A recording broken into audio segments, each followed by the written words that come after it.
Hello, hello, hello. Lisa Wells here from Food, Fear and Freedom.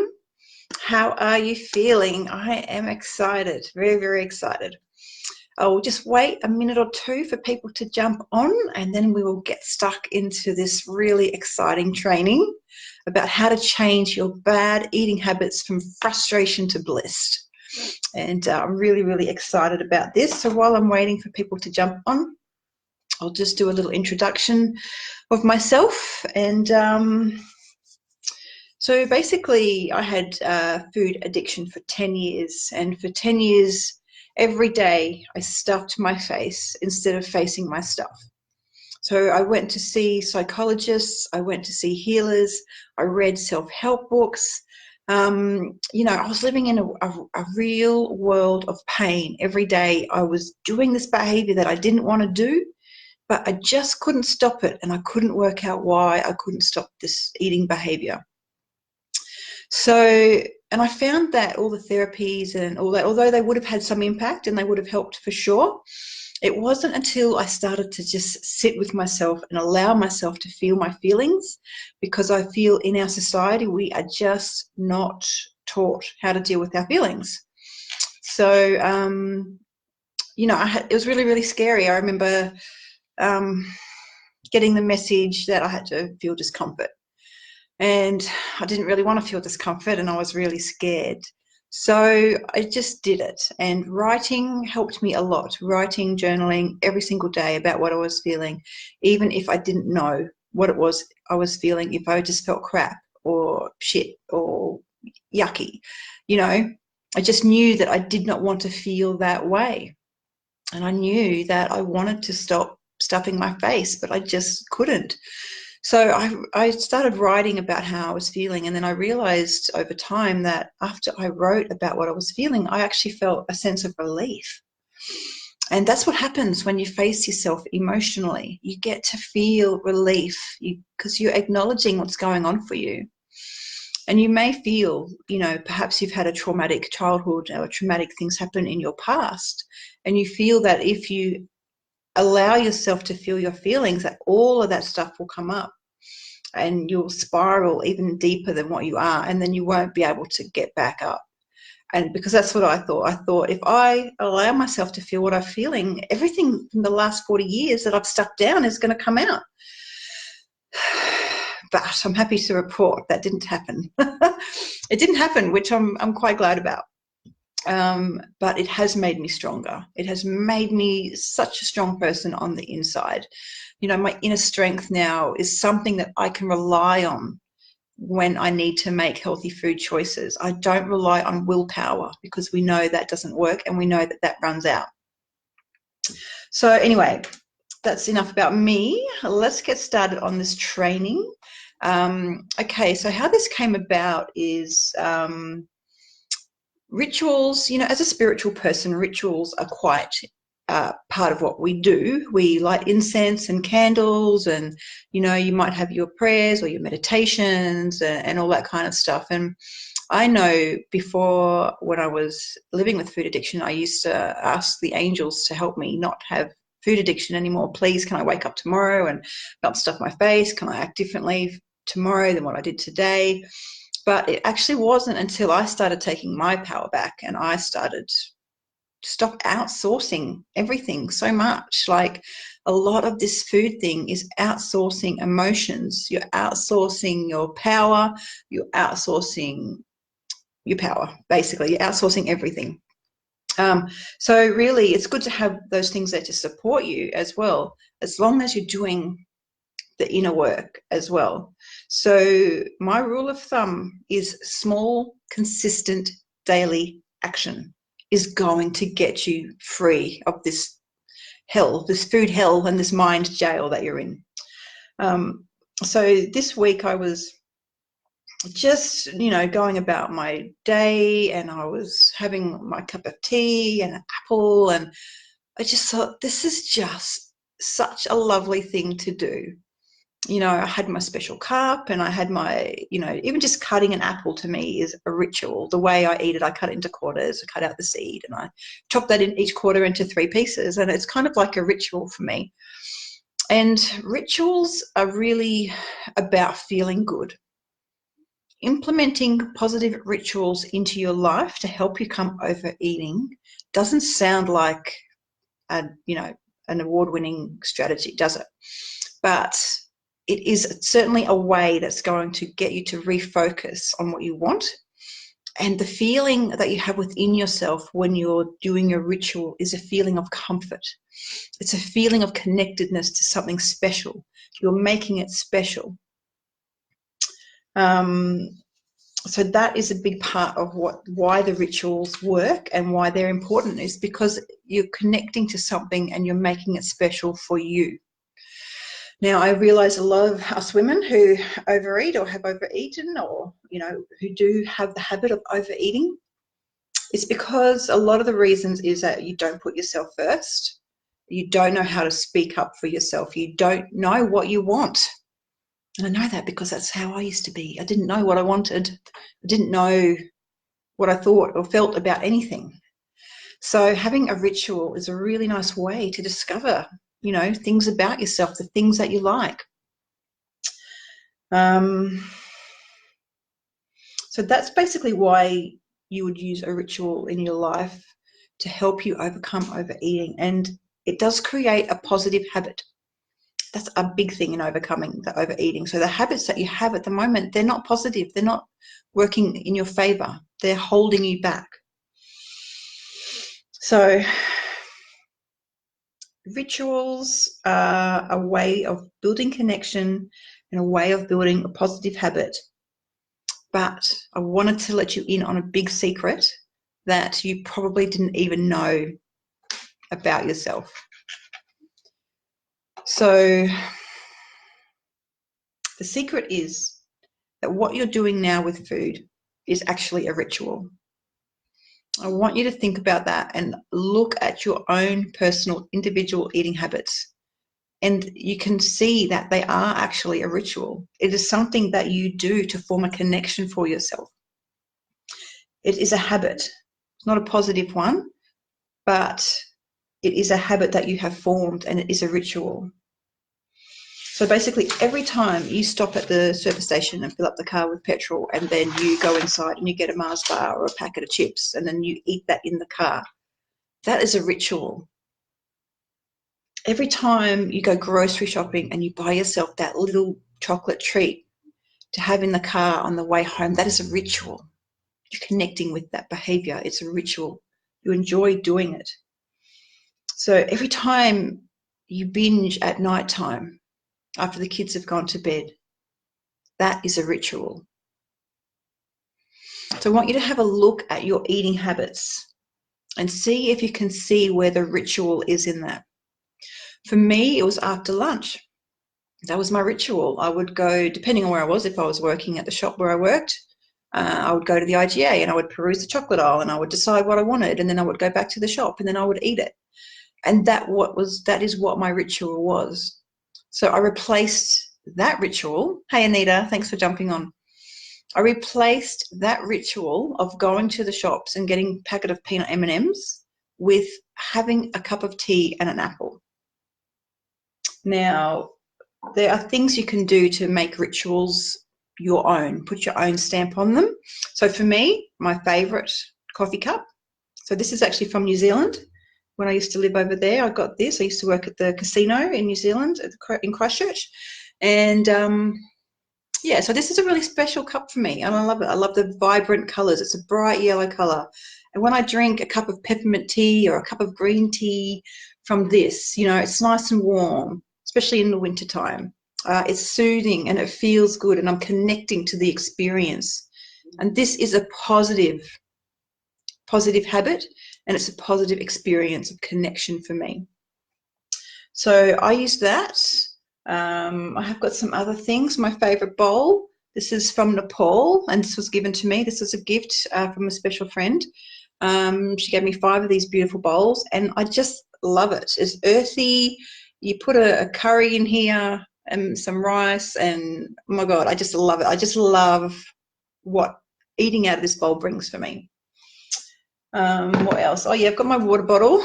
This is one of the first things I bought when I was overcoming my overeating, and this is what I focused on. Fill this up every day, 2 litres, and I drink this water, and I don't focus on anything else. Even that day when I ate 7 Mars bars, you know, any other day when I stuffed my face, this is part of retraining your brain. So the ritual in the morning of filling this up, knowing that I'm doing something good for myself. Speaking of water, I'll just have a little sip now.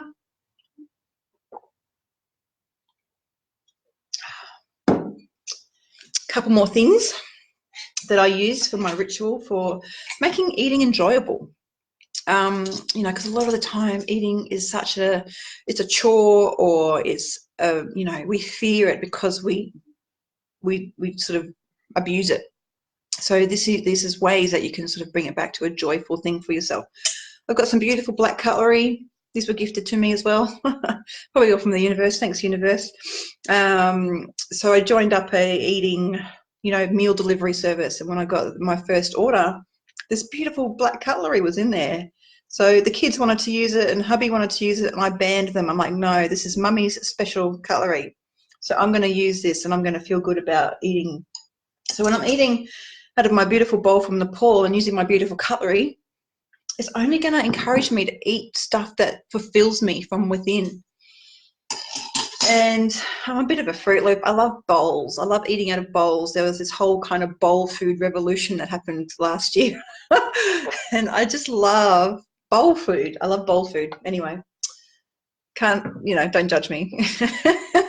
So these are just little things that you can implement into your life. Right, now let's see where we're at with the notes. Okay, now I will be putting in a link in the comments with a free worksheet. So how to change your eating habits from frustration to bliss by adding positive rituals into your life. Okay, so if you've got a pen and paper, I'll read these questions out now, and you can have a bit of a think now, but also, you know, when this is over, I'll pop the link in the comments and you print it out and take your time. Spend, you know, some time tonight or over the weekend to do this for yourself. So the first question is, what is your most stressful eating time? So we want to sort of take a time when you're kind of prone to the eating behavior that you don't want, the eating behavior that you do want to change, and then we can implement a change. We can implement something, a strategy first to pop in there. So when is your most stressful eating time? For me, it was after lunch. That's just the habit that I formed. So after lunch for me was my most stressful eating time. And the next question is, what do you normally do?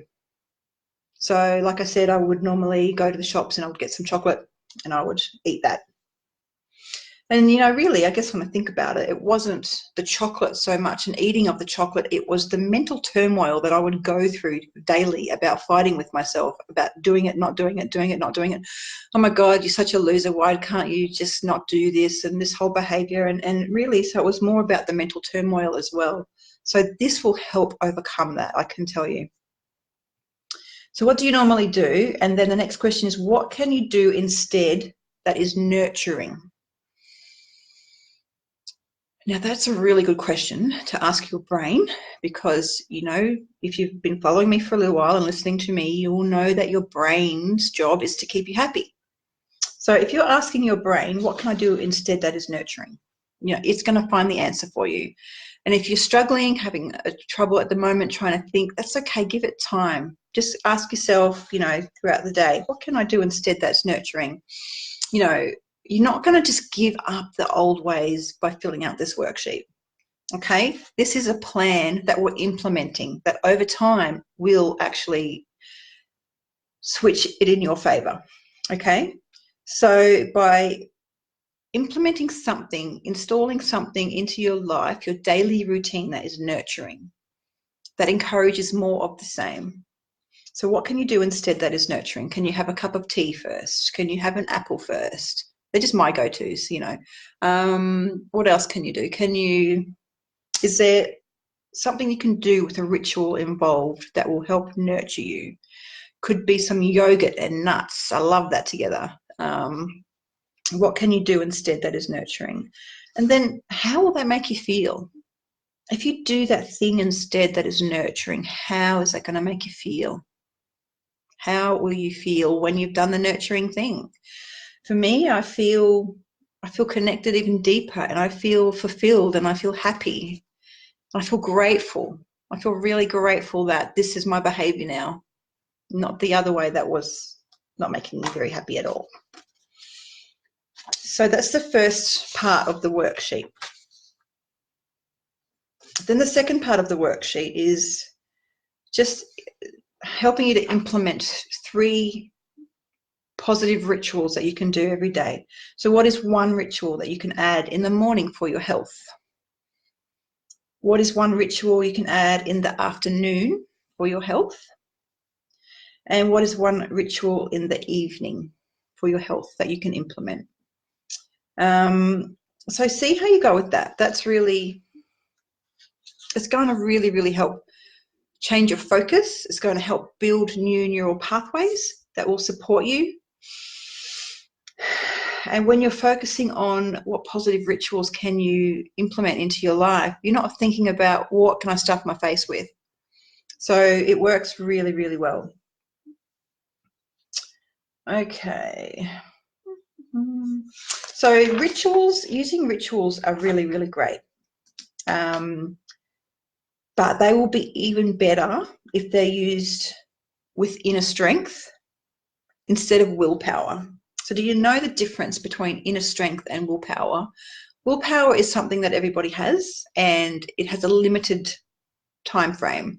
Your willpower will run out. So it's not something that can be relied upon.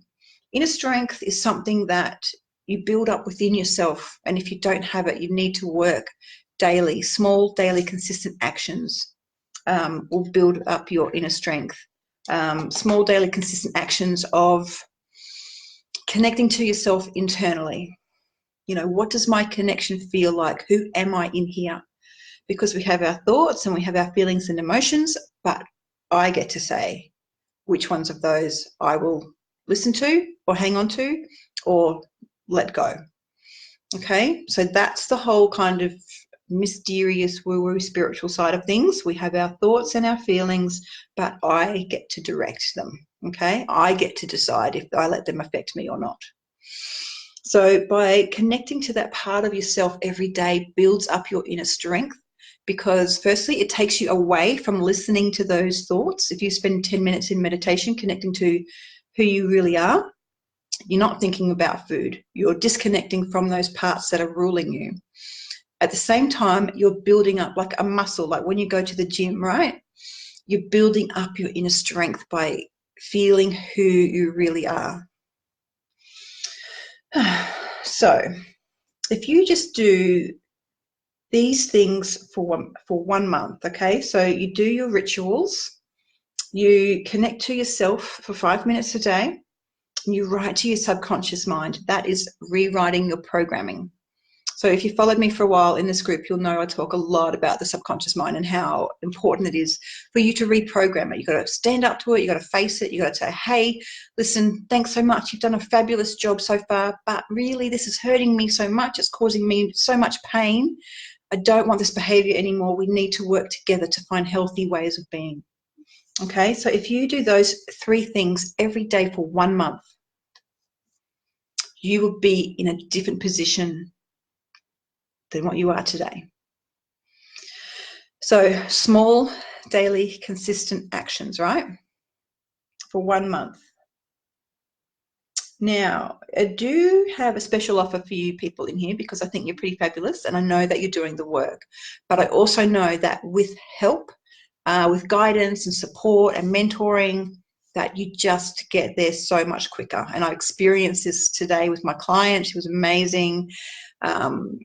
And I'm there to support you through it. So basically, yeah, you can download the worksheet for free. That's going to be in the comments, so that's all good. So grab that. But if you would like help implementing this into your life, if you would like help with connecting to yourself and with writing to your subconscious mind, I can help guide you through that, because if you haven't done it before, it's a little bit weird.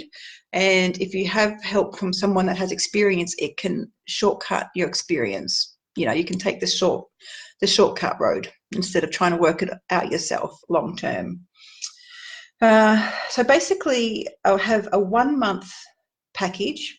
So we'll have a session straight away, work through the worksheet together, get you some rituals implemented, things that are doable for you. This all has to come from you because you're the one living your life. You know, I can't tell you to buy a yellow cup and have a cup of peppermint tea in the morning because that might not work for you. So we have a look at your life situation and we look at how we can implement that into your life. So that'll be your first one-up session. And then over the month, 4 weeks, you'll have a weekly session with me where we can fine-tune, we can tweak, you know, so you'll go away and you'll get the connection with self meditation video, which you can do every day, connecting to yourself. And then also you'll need to write to your subconscious mind every day, and I can help you tweak that, and I can help you get straight to the guts of it about how to do it in a way that is most effective for yourself. So that means, so yeah, that's basically a package, and that's going to be $99. So to work with me for 1 month, $99 for that. Now that is to seriously blast off your behavior. You want to change. You know, you're so sick of this behavior. You're sick of yourself. You're sick of repeating patterns that just piss you off. You know, you can overcome this. You really, really can. And then I've got a dip your toe in package, which is just 1 week of one session with me. Hey, Shirley Ann, thanks for joining me, darling.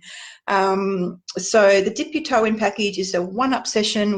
I help you implement your rituals. You know, we work through your rituals. You work out what they are. And then, so that's one session, we do that. And then during the week, you'll get another session with me. So you'll be doing the meditation. You will be writing to your subconscious mind every day. Really, you only need 10 minutes to do that. So you are worth getting up 10 minutes earlier every day to do this work. And, you know, you'll really see change if you're doing this work. And because it's new for your brain to be experiencing this, that is where you're in. Beautiful. I'll pop all the links in the comments. You know, having support of someone that, you know, I can clearly see the stories that you're telling yourself, and I can give you another way of looking at it that will, a light bulb will go off and you'll go, oh, right, this is what I'm doing. I don't need to do that behavior and implement this instead. And really it is that laser. It is amazing. So this is a special offer only in this group. I'm not doing this to my email list, or I'm not doing it to my Instagram people or my YouTube people. So just a special offer in here. I'll put the PayPal link in the comments after this. We can get started today, basically. So if you want to seriously blast those behaviors that are holding you back, or if you just want to dip your toe in, you've got some choices there. So, you know, because this is all new behavioral stuff, you know, who are you without the eating behavior? What will you do instead? What's going to happen if you start letting yourself feel your emotions? You know, how do you feel about that? Because, you know, it can be really scary, but that's where I come in to support you in those times. And if you think that's scary, what do you think it's going to be like in 6 months from now if you haven't taken action on this behavior? What do you think life is going to be like for you in 1 year or 3 years if you don't take action on this behavior? What's scarier for you? Is it scarier for you to start doing the work now and start facing it with help and support and mentorship? Or is it actually scarier to keep stuffing your face every day for the next 2-3 years? You know, when is it going to end? You have to ask yourself that. It's a serious question. When is it going to end? And for me, it ended when I was just at the lowest, so sick of myself, so sick of the behaviors that I couldn't change. So you can either wait until you get to that point in your life where you just can't stand yourself or your behavior or eating or anything like that, or you can just sign up, do a dip your toe in special, $29, 1 week, work with me, see what it's like, find out that it's not too scary, your head doesn't explode, your arms won't fall off, all that kind of stuff. Yeah, so it's all going to be in the comments anyway. Let me know if you've got any questions. This is a bit of a no-brainer if you're serious about overcoming these eating issues. Thank you so much for watching. Thank you so much for being in the group. Thank you for participating. Thank you for getting up every day and doing your best. I'll talk to you soon.